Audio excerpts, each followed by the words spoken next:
Vous avez condamné l'invasion de l'Ukraine par la Russie, mais vous revendiquez la liberté de traiter toujours avec la Russie, n'est-ce pas ? Bien sûr, bien sûr. Aujourd'hui en France, on a condamné Israël pour certains de ses actes à Gaza. Est-ce que ça a empêché la France de garder ses relations avec Israël? Pourquoi est-ce que quand ça arrive aux Africains, on veut les juger? On n'a pas à nous juger. Nous avons le droit d'avoir les amis que nous voulons et nous sommes amis à tous ceux qui veulent être nos amis. Bientôt, il y aura à nouveau un forum où les Africains seront conviés avec les Russes. Est-ce que vous irez? Oui, je vais m'y rendre, oui. Ce sera peut-être en juin. Voilà. Pourquoi maintenir ce lien? Pourquoi est-ce que vous le maintenez, même si tant d'Occidentaux voudraient? C'est parce que le maintiennent aussi. Les Russes veulent de l'amitié avec l'Afrique et avec la RDC. Pourquoi est-ce qu'on va la leur refuser? Il n'y a pas de raison. La progression de Wagner en Afrique ne vous fait pas peur? En tout cas, en République démocratique du Congo, Wagner n'est pas là. Pourquoi est-ce que j'aurais peur pour les autres pays? En tout cas, je n'ai pas vu de massacre ni de pillage de la part chez vous, de Wagner chez moi, donc je n'ai pas à avoir peur. Le Rwanda est plus un épouvantail pour la RDC que Wagner. Qui ramassera le plus la mise en Afrique entre la Chine, la Russie, les islamistes? Ça, c'est une bonne question. Les islamistes, d'abord, ils sont pas désirés. La Chine et la Russie, eux, ce sont des partenaires et qui viennent par la grande porte. Donc, je pense que c'est eux qui rafleront plus la mise. Voilà. Le fait que ce soit au détriment des démocraties ne vous gêne pas? Que ce soit des régimes autoritaires? C'est quoi la démocratie? Alors, il y a une différence. Quand on vit dans une démocratie ou dans une dictature, je vous assure qu'il y a une grande différence. C'est vrai que, permettez-moi d'inverser un peu les rôles, c'est quoi la démocratie? Je me suis rendu en Chine au mois de mai dernier, de l'année passée, et donc j'ai vu des Chinois à qui j'ai parlé en aparté, qui m'ont dit qu'ils étaient heureux de vivre dans leur pays et dans le système dans lequel ils sont. Qui suis-je pour aller juger ce système et dire qu'il n'est pas démocratique? C'est malheureux, ils sont déportés, arrêtés, torturés. Voilà, voyez-vous ça? Non, je ne sais pas, sincèrement. Oui, Tiananmen, mais c'est une manifestation comme toute autre. Il y en a eu ici. N'y a-t-il pas eu de manifestations à Paris qui ont causé des morts? N'y en a-t-il pas eu? Vous croyez vraiment qu'on a enterré les gens comme à Tiananmen au bord des routes et de cette façon-là qu'on écrase? Mais moi, vous avez des preuves de tout ça. C'est grave ce que vous dites. Est-ce que ça montre? Moi, je n'ai aucun élément pour dire ce que vous dites. Pourtant, j'ai longtemps vécu en Belgique. J'étais en Belgique à ce moment-là. Je n'ai pas vu ça. Donc moi, je n'ai pas parlé de ces choses-là. Je vous ai dit, moi, je me méfie aujourd'hui des médias parce que on peut faire dire tout ce qu'on veut aux médias tant qu'on a les moyens. Donc moi, je regarde les choses avec mes yeux, pas avec les yeux des autres. Évidemment, on pensera que c'est un irrespect des victimes, parce que ce sont quand même des crimes très graves qui ont été commis. Preuve qu'il y a des... Vous êtes bien sûr, c'est votre liberté à vous, mais évidemment, vu d'Occident, on se dit que le Sud global est en train de faire reculer la démocratie. Mais non, pas du tout. Mais je vais vous dire aussi une chose, puisqu'on est en train de parler de valeurs.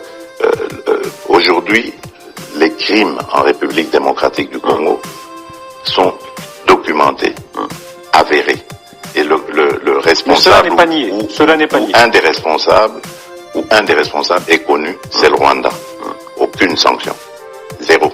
Pour moi, le plus important, c'est de réajuster le point de vue, la manière d'aborder la coopération, les partenariats.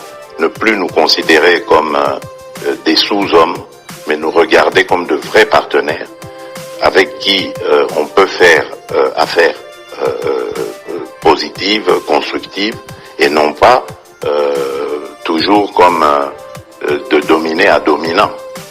Donc, mais Monsieur le Président, et ça, si c'est reconsidéré, je crois que ça peut changer les choses. Comment comprenez-vous que, apparemment, la Chine ou la Russie, qui sont pas des régimes démocratiques, eux, arrivent à progresser en Afrique? Mais parce qu'ils ne viennent pas avec cette approche-là. Ils ne viennent pas avec cette arrogance, cette façon de donner des leçons qui est frustrante, en fait. Vous voulez dire que les Chinois ou les Russes se comportent mieux que nous, occidentaux, actuellement, selon vous? Mais bien sûr.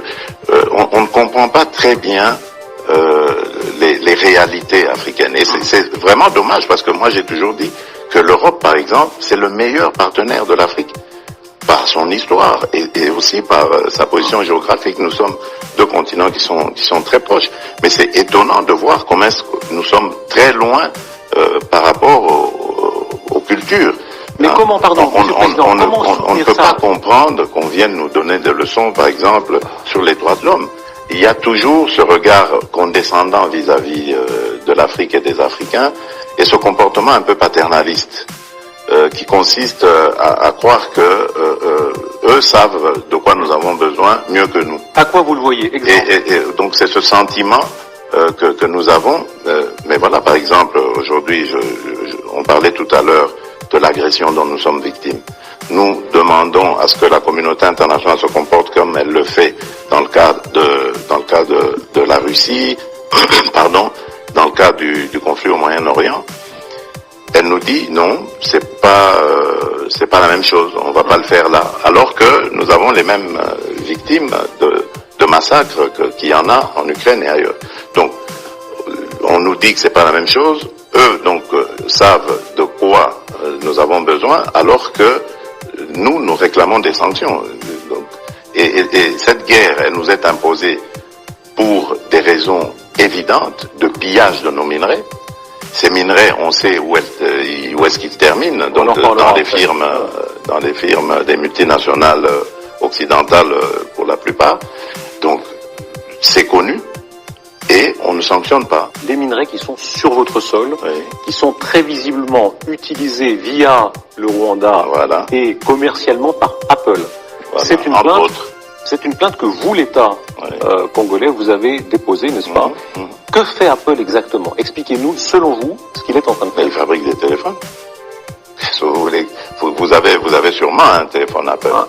Ça veut dire que dans l'iPhone que nous possédons, il y a du sang des victimes congolaises. Ah. Et ça, vous en êtes sûr? Certains. C'est documenté, mais enfin, pour Apple, moi je est-ce que les gens d'Apple sont conscients de cela?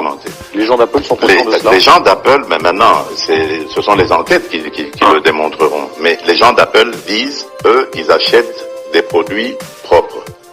Or, nous savons qu'au Rwanda, il n'y a même pas un gramme des minerais 3T les plus prisés là, qui sont destinés justement à la fabrication de cette technologie-là.